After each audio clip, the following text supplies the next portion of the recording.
Righteous is he who bows to one he cannot see, whose deeds do not spring without.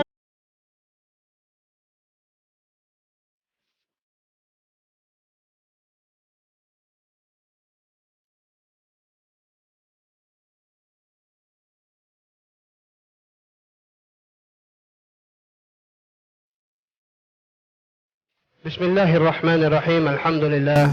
Wassalatu wassalamu ala rasulillahi wa ala alihi wa sahbihi ajma'in. Ang papuri kay Allah subhanahu wa ta'ala, ang siyang tunay at tanging nag-iisang Diyos. At naway ang kanyang pagpapala, kapayapaan ay mapasa ating mahal na propeta Muhammad sallallahu alaihi wasallam. Ako'y sumasaksi na walang ibang Diyos na dapat sambahin maliban si Allah.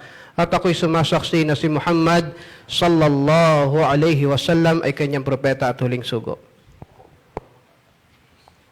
Ngayon mga kapatid ay ika-21 ng gabi ng buwan ng Ramadan. Sabi ng Rasulullah sallallahu alaihi wasallam, taharru laylatul qadr fi ashr al-awakhir. Sa huling 10 gabi ng buwan ng Ramadan. Sinasabi ng ibang mga scholar, nagsisimula na pwedeng hanapin, abangan ang Laylatul Qadr pagkatapos ng Salatul Maghrib. Pero sa pinakamadalas na pagkakataon, sa pinakatamang ulat, ito ay nasa mga huling bahagi ng gabi. Wallahu ta'ala a'lam.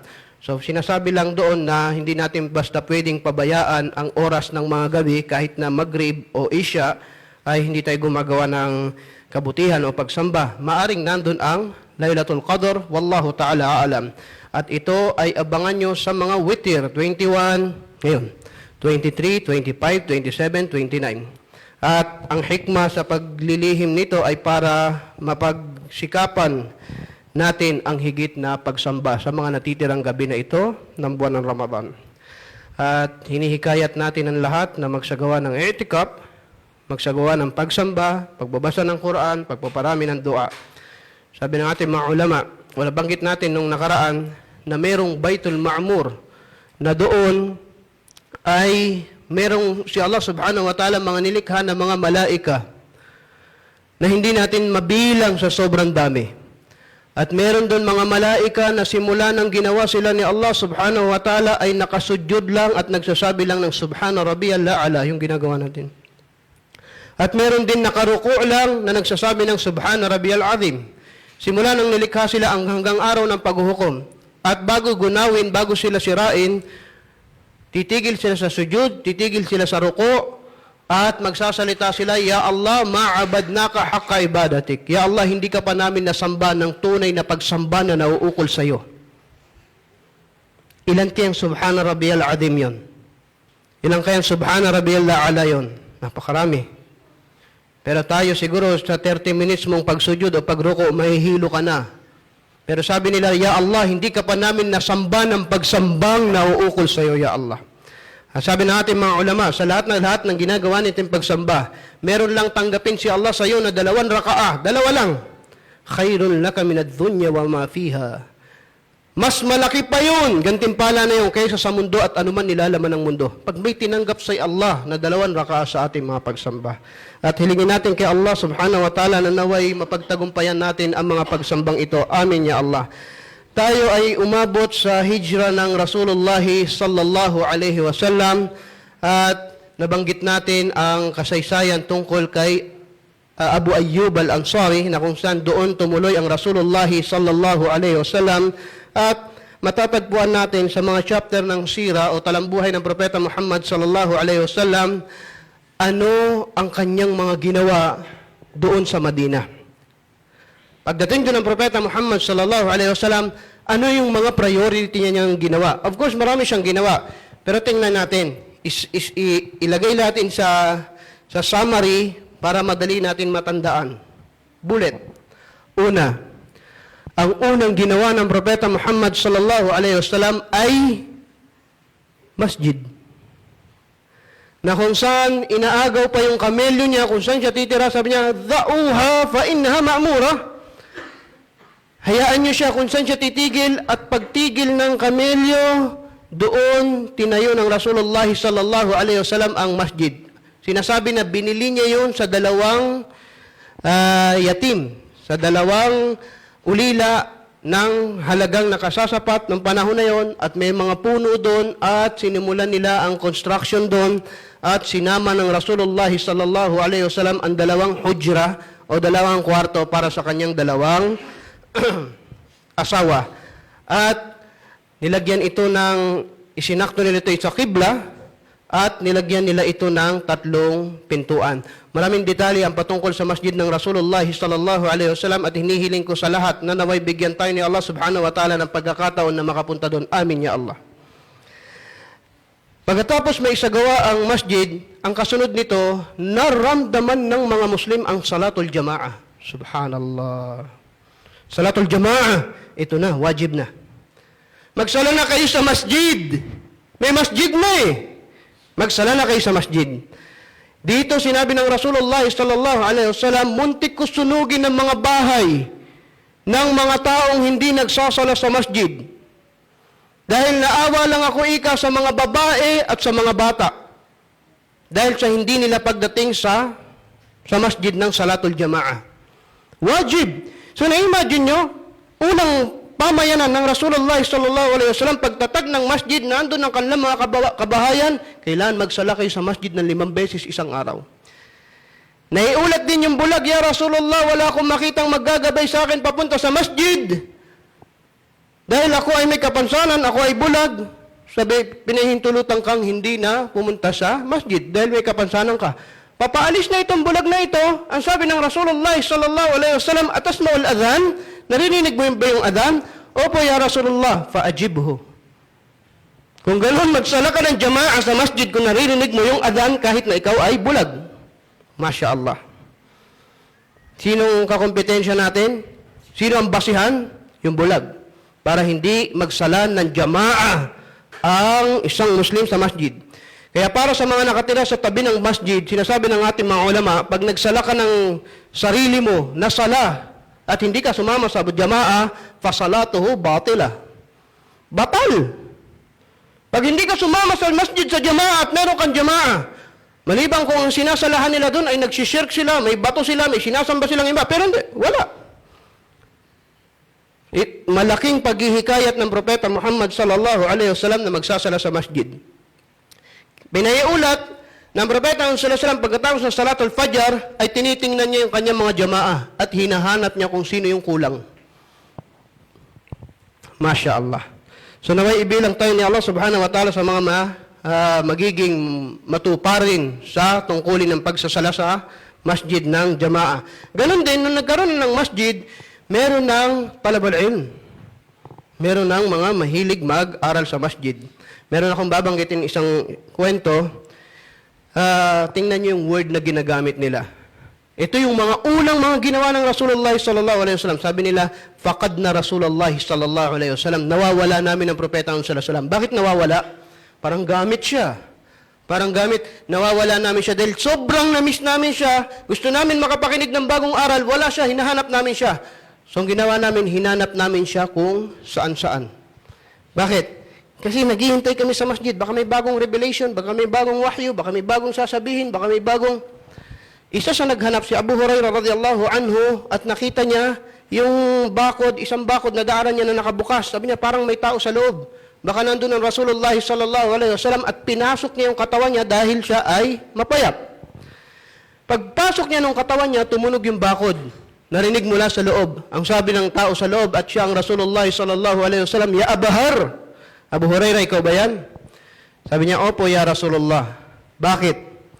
Ya Rasulullah, yung mga kapatid sa masjid, naghihintay. Subhanallah, tingnan niyo. Naghihintay sila, gusto nila ng lecture. Ginagamit ko yung mga modern terminology natin.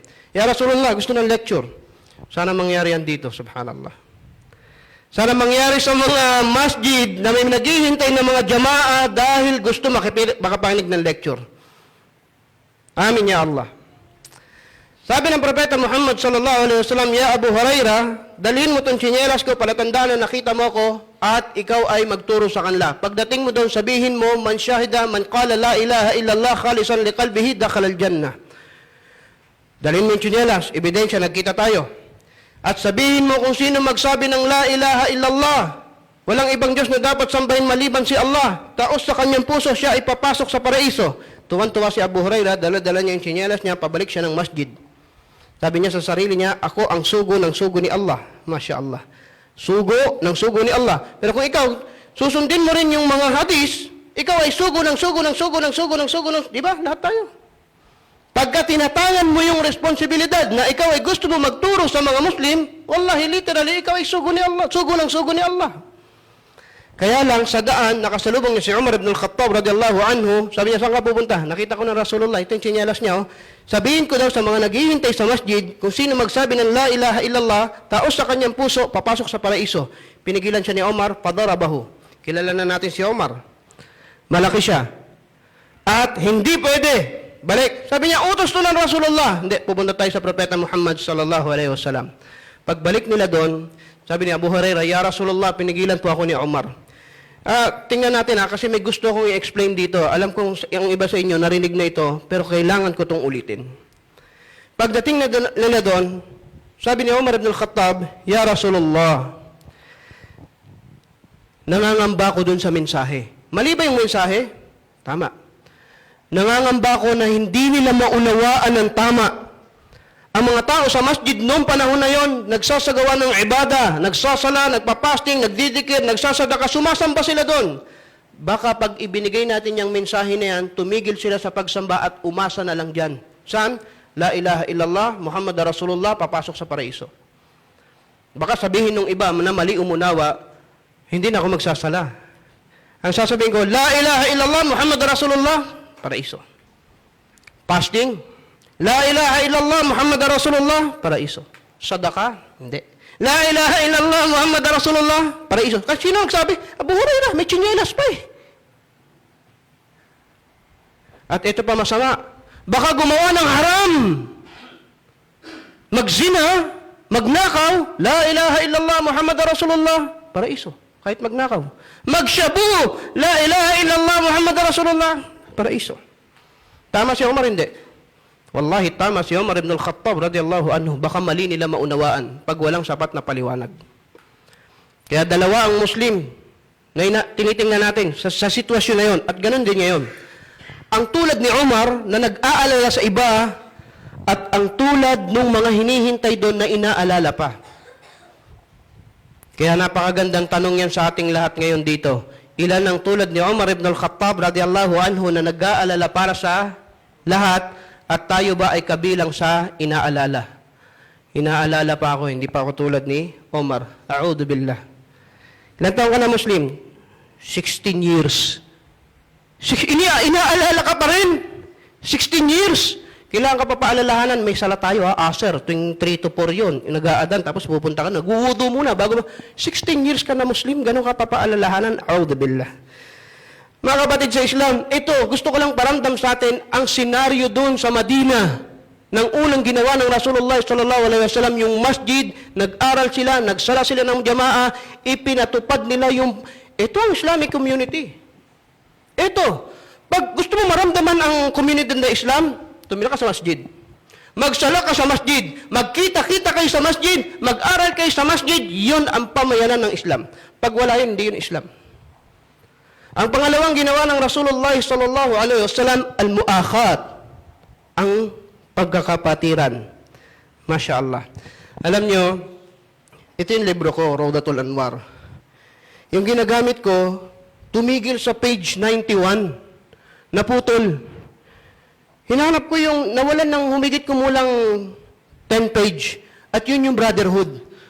Tapos meron akong backup, nakikinig ako ng lecture sa CD, doon din, parehong chapter, magkasabay. Nakurap! Saka na lecture ko tungkol sa kapatiran. Ganun talaga kahirap pag tungkol sa... Bakit nawawala yung chapter ng brotherhood? Subhanallahil azim. Buti na lang, meron pang isang libro sa baba. Pero anyway, maraming hindi naging madali para sa kaalaman natin ang trabaho ng Rasulullah sallallahu alaihi wasallam na pagtibayin ng kapatiran ng mga Muslim. Tandaan natin, nasa panahon na tayo ng Madina. At sa panahon ng Madina, magiging sunod-sunod ang digmaan. Kung mahina yung kapatiran nila, hindi sila pwedeng isabak sa digmaan. Tama ba ako? Hindi. At isa pang dapat natin maunawaan, sinabi natin na ang Madina bago pa ang Hijra ay merong dalawang malaking tribo na mag-aaway, Al-Aus kaka Khazraj. Away to ng away ng away. At sariwa pa ang kanilang mga away nang dumating doon ang Rasulullah sallallahu alaihi wasallam. Katatapos-tapos lang. Kaya yung sinasabing ang unang hakbang ng muakha, ng pagpapatibay ng kapatiran, pagdating ng Propeta Muhammad sallallahu alaihi wasallam, ginawa niyang partner ang Muhajirun at Ansar. Napakilala ko na sila sa inyo nung nakaraang araw. Muhajirun, Ansar, dalawang klaseng Muslim. Lahat ng Ansar, inaatasan ko kayo na kumuha ang bawat isa sa inyo ng partner niya na Muhajirun. Magpartner. Kayo ang mag-aalaga sa kanila dito sa Madina. Dahil umalis sila, wala silang kahit anong dala, maliban sa damit nila, at kayong maggagabay sa kanila.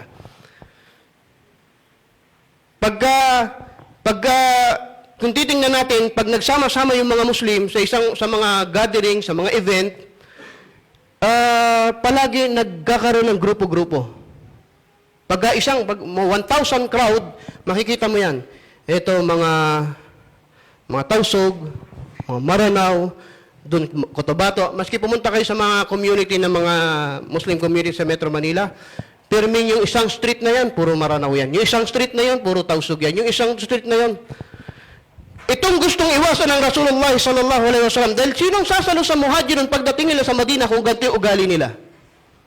Nakuha niyo maaral? Ang sabi ng Propeta Muhammad sallallahu alaihi wasallam, hindi sila pwedeng magkakasama taga Makkah at kayo taga Madina, hindi.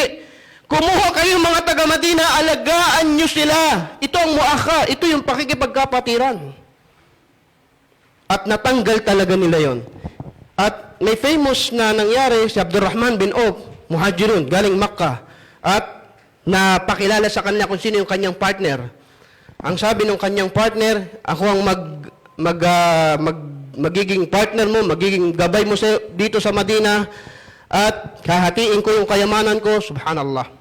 Hati tayo sa kamayamanan ko, at meron akong 2 asawa, papakita ko sa iyo, kung may magustuhan ka sa kanila, itatala ko at, subhanallah. Itatala ko, ihiwalayin ko at pakasalan mo. Hindi, sabi ni Abdurrahman, dullani ila suq. Ituro mo sa akin yung palengke at akong bahala sa sarili ko. Ito si Abdurrahman bin Auf, tinuro yung palengke at unang araw, 2 araw, 3 araw, nagnegosyo kaagad. Noong sumunod na mga araw, pagkatapos nila magsala, kasama niya Rasulullah sallallahu alaihi wasallam, Assalamualaikum warahmatullah, Assalamualaikum warahmatullah, nagdikir. Nakita ng Propeta sallallahu alaihi wasallam, yun yung damit niya merong mancha. Sabi niya, na paano yan? Ya Rasulullah, mancha po ng pabango, nagpakasal kasi ko. Nagpakasal ka na kaagad. Yung Muhajirun, kalilipat lang nila sa Madina. Ang tanong, pero kung sa iba sasabihin ito, magagalit. Bag di ko alam, di mo ko inimbitahan. Kala ko ba close tayo? Pero hindi yun. Ang sabi ng Propeta sallallahu alaihi wasallam, tika, saka kumuha ang pera. Masya Allah. Si Abdurrahman bin Auf, napakagaling na negosyante. Unang araw, 3 araw, 5 araw, nakaipong kaagad siya para pera, pampakasal, at hindi niya kailangan ng magarbong kasalan tulad ngayon. Ngayon, kalahati ng buhay ng tao, mag-iipon siya para sa gagastusin sa kasal. Kalahati ng buhay. At gagastusin nila sa isang araw. Asa ng baraka? Nakaipon siya ng konti at nagpakasal sila. At pagkatapos nila magpakasal, nagdua ang Rasulullah sallallahu alaihi wasallam. Sabi niya, Allahumma barik lahu fi malihi wa ahli. Ya Allah, biyayaan mo siya sa kanyang kayamanan at sa kanyang asawa. At sabi ng Rasulullah sallallahu alaihi wasallam, awlim walau bisya. Magpawalima ka kahit isang tupa. Nagpawalima siya, nagdua ang Rasulullah sallallahu alaihi wasallam. Sabi ni Abdurrahman bin Auf, pagkatapos ng dua ng Propeta sallallahu alaihi wasallam, napakadali ng pera. Kung may uupuan ako, may lalabas na ginto. Dahil sa dua ng Propeta Muhammad sallallahu alaihi wasallam, at naging kabilang siya sa pinaka mayayaman doon sa Madina. Last. Ulitin ko. Masjid. Nagsala sila ng jamaa, nag-aaral sila sa Islam. Muakha. Makikipagkapatiran, ukuwa, pinatibay ng Propeta Muhammad sallallahu alaihi wasallam. At pangatlo, ta'sis al-mujtama. Politika. Pinatibay ng Propeta Muhammad sallallahu alaihi wasallam o tinatag niya ang pamayanan niya doon at nagkaroon sila ng sistema. Dito dumating yung mga pagbabawal, bawal uminom ng alak, bawal ang pumatay, bawal ang ganto. Pinatibay ng Propeta Muhammad sallallahu alaihi wasallam ang patakaran doon sa Madina at makikita natin yan, mapag-aaralan natin yan unti-unti inshallah. Pero meron akong ditong gustong banggitin. Sinabi natin na Al-Aws as Khazraj ay katatapos lang ng kanilang digmaan nang nagpunta sila sa Madina ng 11th ng pagkatapos ng Iqra bismi rabbikal ladzi khalaq. Nasusubaybayan nyo? Nung nagpunta sila doon, yung mga taga-Madina, yung 6, sariwa pa yung pagkakatapos ng digmaan at nangamatay ang kanilang mga pinuno dahil sa gera. Okay? So, ibig sabihin, wala pa silang mga leader. Merong isang tao doon, nung wala pang leader, siya yung napipisil na maging pinuno. Ang pangalan niya ay Abdullah bin Ubay ibn Salul. Barakallahu fik. Itong taong to, siya sana yung gagawing leader. Kaya lang, nangyari yung pagpunta nila ng 3 sunod-sunod na taon sa Makkah, Bay'atul Aqaba, Bay'atul Aqabatul Ula, at Athaniya, yung kasunduan sa Propeta sallallahu alaihi wasallam, hanggang sa naghijra, lahat-lahat. Sa madaling salita, naudlot ang pagiging pinuno niya, sabihin natin ganito, termino. Muntik siya maging hari ng Madina. Hindi siya isang tribo, sa dalawa, sa Aus at Khazraj. Pero nangyari itong Islam, Muhammad, itong Hijra, at dumating yung mga Muslim, gustong-gusto nila si Muhammad, hindi siya naging leader. Kaya galit na galit siya sa Rasulullah sallallahu alaihi wasallam. At dahil doon, ayaw niya maging Muslim. Pero nag-Muslim siya. Meron tayong pangatlong karakter na dapat maunawaan. Sa Suratul Baqarah, pinakilala ni Allah subhanahu wa ta'ala ang katangian ng mananampalataya, mu'min. Kasunod, ang katangian ng kafir. At pinaliwanag ni Allah subhanahu wa ta'ala ang katangian ng munafiq. Ito ang katangian na pinakakamuhi-muhi kay Allah subhanahu wa ta'ala at madalas natin ito mapag-uusapan. Kaya binanggit natin si Abdullah bin Ubay ibn Salul, Rasul Munafiqin. Siya ang ulo, siya ang pinuno ng mga munafik at makikilala natin ang kanilang mga gawain sa mga susunod na araw. Bukas, mag-ready kayo, pupunta tayo ng Badar. Malikabok doon, so magbaon kayo at inshallah pag-aaralan natin ang unang malaking digmaan na naganap sa reliyong ito. Barakallahu fikum, jazakumullahu khairan, wa sallallahu ala nabina Muhammadin wa ala alihi wa sahbihi ajma'in. Wassalamu alaikum warahmatullahi wabarakatuh. Allah subhanahu wa ta'ala says, one day shall you see the believing men and the